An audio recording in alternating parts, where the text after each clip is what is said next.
রহিমা লিখলেও হবে না লিখলেও হবে, সমস্যা নাই, লিখে দিই। রহিমা একদিনে উপার্জন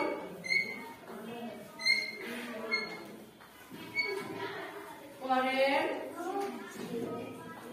রহিমা একদিনে উপার্জন করেন 125 টাকা।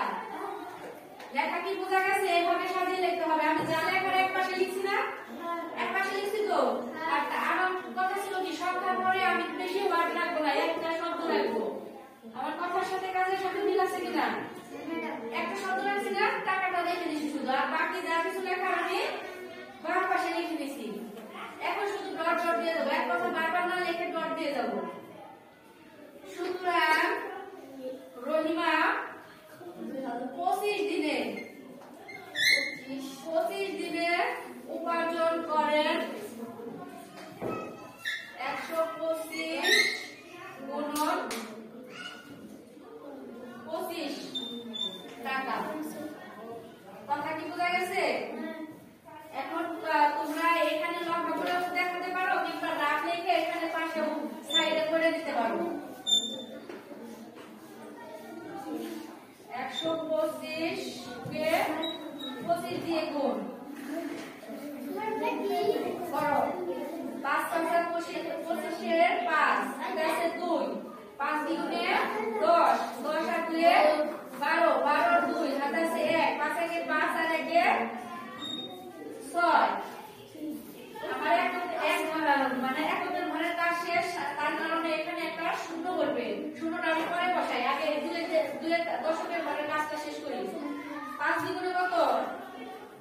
10, 10 এর শূন্য হাতে আছে 1, 2 দ্বিগুণে 4 আর 1 এ 5, 5 একে 5।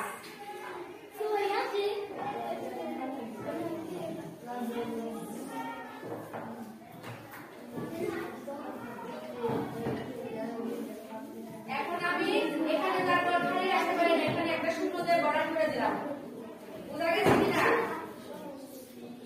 এখানে যোগ করে দেব। এখন 5 এর 5, 2 এর 2, 6 5 এর 1, 5 আছে 1, 5 আর 1 এ 6। তাহলে কত হলো? 6125 টাকা।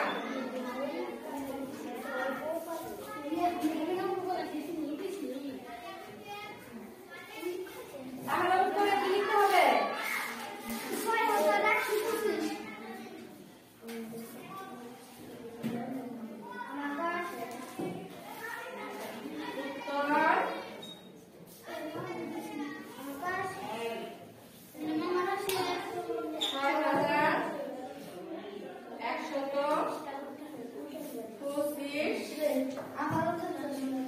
টাকা।